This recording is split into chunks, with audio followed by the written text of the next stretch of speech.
Une catégorie très dangereuse. Très dangereuse. Je ne sais pas si ton mari est dedans. Quand tu lui demandes la dette, l'argent que lui-même avait dit, hein, je vais te rembourser juste un petit 200. Quand tu commences à demander, il commence à te toucher au cou. Donc il commence déjà à toucher la partie sensible. Si toi ta partie sensible c'est la hanche, il cherche la hanche. Toi tu parles de l'argent, hein? Lui il cherche la sensibilité. Comme il connaît ta sensibilité. Si c'est la poitrine, il va directement. Directement ta force te quitte. Une force t'a quitté. Oui, mon fils, tu as compris. Une force t'a quitté ton corps. Tu commences à me regarder. Donne-moi l'argent, non. Donne-moi l'argent, non. Et puis, ça change de forme. Je choque. Je choque. Ça change de forme. C'est l'argent. C'est devenu. Doucement. Vas-y. Encore. L'argent fait partie des outils du bonheur dans le couple. Mais votre joie doit dépendre de l'amour qu'il y a entre vous deux. Quand il y a l'argent et qu'il n'y a pas d'amour, on ne peut pas vivre heureux. Tu chercheras l'amour quelque part. Il cherchera l'amour quelque part. D'abord l'amour. Et vous commencez à placer maintenant les outils, comme on l'a dit hier, et l'argent en fait partie. 5. Votre salaire, vous en tant que femme maintenant, peut être connu de votre mari à une seule condition: que ce soit un homme discipliné. Quand vous avez, voilà pourquoi j'ai dit tout à l'heure, connais ton mari. Un homme discipliné, c'est celui qui respecte d'abord les responsabilités. Et c'est celui qui respecte aussi les limites de l'argent commun et de l'argent individuel. L'argent de sa femme, c'est pour sa femme. Normalement, malheureusement, ils ne sont pas nombreux ici. Les hommes, normalement, selon la parole de Dieu, ça devrait être une fierté pour un homme de s'occuper de sa femme pleinement. Comme on l'a dit hier, un mâle alpha doit être fier en s'occupant de sa femme totalement. L'argent de la femme, c'est l'argent que la femme gère, mais aussi dans l'entente, on peut dire que ton argent, une partie serve pour telle responsabilité. On ne dit pas à son mari tout son salaire lorsqu'on a un mari indiscipliné. Toi-même, tu sais qu'il est niamou niamou.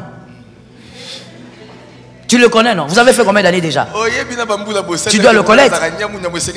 Comme cette soeur qui vient, la question qui a été posée, c'est maintenant que je réponds. Comment faire quand ton mari te prend toujours l'argent de commerce, il ne rembourse pas? Toi, tu as un mari qui prend toujours l'argent, qui ne rembourse pas. Mais c'est toi qui viens lui dire tout ton salaire. Le mariage, c'est la sagesse. Tu n'es pas cachotille, mais tu vis dans la sagesse. Pourquoi? Parce que demain, c'est toi qu'on va considérer comme une femme moins intelligente. Le jour où ton mari aura des problèmes, et ta famille, sa famille sait que toi aussi tu travaillais, et vous vous retrouvez dehors, vous n'avez pas un endroit où aller dormir, on va te demander à toi, comment ça s'est fait que toi, avec tout ce que tu as eu, tu n'as pas aidé ton mari? On condamne toujours la femme. Répétez. C'est à toi d'être sage aujourd'hui. Le mari qui est discipliné, celui qui ne vient pas grignoter dans l'argent de sa femme jusqu'à tout terminer, à celui-là on peut dire voici ce que j'ai. Mais un homme qui grignote jusqu'à te mettre à plat, tu lui donnes seulement ce dont vous avez besoin dans la famille. Le reste va en banque. J'attends des amens. Tu n'as pas dit amen, mais ton mari là, il est comme ça.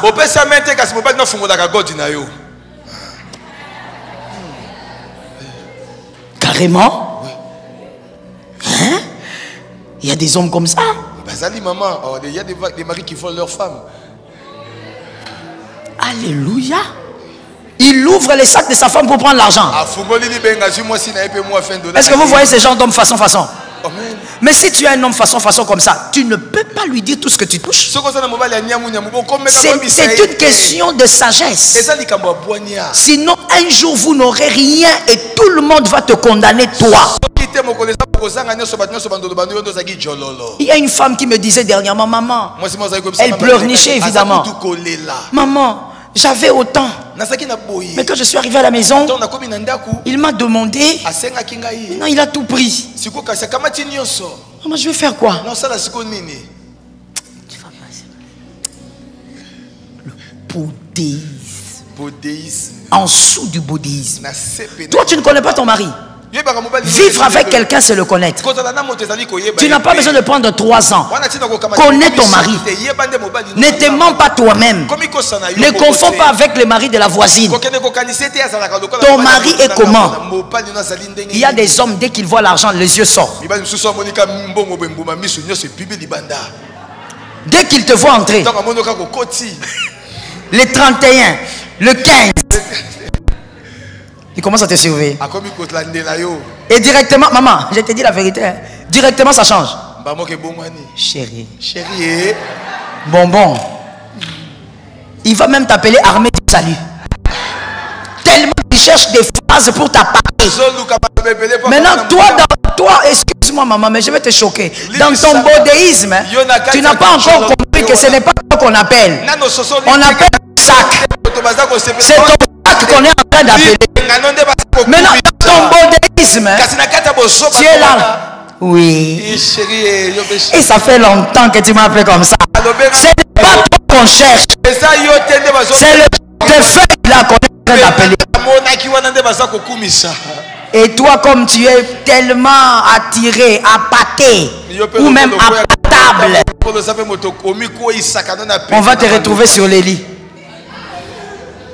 On te retrouve sur les lits. Il fait chaud, mais tu es là-bas. Chaud. Il n'y a pas de ventilateur, il n'y a pas de clim, mais tu es là. Parce qu'on t'a appelé bébé. Et après le bébé là, chérie, j'ai besoin d'un petit $100. Toi, on t'a déjà écartelé là-bas. Comme un poisson salé. Est-ce que tu vas refuser de se donner $100? Tu ne vas même pas donner $100 prendre les sacs. Prends, chérie. Tu as donné le sac. Tu as donné le sac. On te verra ici. On te verra ici. 3 jours. Tu auras les yeux rouges. Maman, rentrée scolaire. L'argent que j'avais gagné là, il n'a pas remis. Écoute, généralement, les exceptions existent. Les hommes extraordinaires existent. Mais comme je les appelle, ils sont extra. Répète-moi ça. Faut pas faire ça là. Même tu sais que ton mari est comme ça. Il y a des hommes extra. Ils existent. Ces hommes rares là existent. Mais dans la majorité, les hommes ne remboursent jamais l'argent de leurs femmes. Pour que ton mari rembourse l'argent là, il va commencer à te raconter comment il t'avait aimé, comment il t'avait dragué, comment il t'a fait des enfants. Il va même dire, les beaux enfants que je t'ai donnés, tu ne vois pas. Ça n'a rien à voir avec les $2000 que tu vois. Remets-moi les $2000. Non. Mais est-ce que toi tu ne vois pas? Ton mari vraiment. Calme-toi. Je te donnerai. Ça ne reviendra pas. Si ton mari rembourse, je te bénis. Si ton mari rembourse ce qu'il te prend, je te bénis. C'est un homme rare. Mais souvent il ne rembourse pas. Alors voici ce que je réponds directement. Ma soeur, quand il demande, offre. Ne prête pas. C'est pour garder ton cœur. Ça ne va pas revenir. Et ne commence pas à revenir. Est-ce que tu peux me donner? Encore, il y a ceux qui sont très dangereux. Une catégorie très dangereuse. Très dangereuse. Je ne sais pas si ton mari est dedans. Quand tu lui demandes la dette, l'argent que lui-même avait dit, hein, je vais te rembourser juste un petit 200. Quand tu commences à demander, il commence à te toucher au cou. Donc il commence déjà à toucher la partie sensible. Si toi ta partie sensible c'est la hanche, il cherche la hanche. Toi tu parles de la main, hein? Lui il cherche la sensibilité. Comme il connaît ta sensibilité. Si c'est la poitrine, il va directement. Directement ta force te quitte. Une force t'a quitté. Oui, mon fils, tu as compris. Une force t'a quitté ton corps. Tu commences à me regarder. Donne-moi l'argent, non. Donne-moi l'argent, non. Et puis, ça change de forme. Je choque. Je choque. Ça change de forme. C'est l'argent.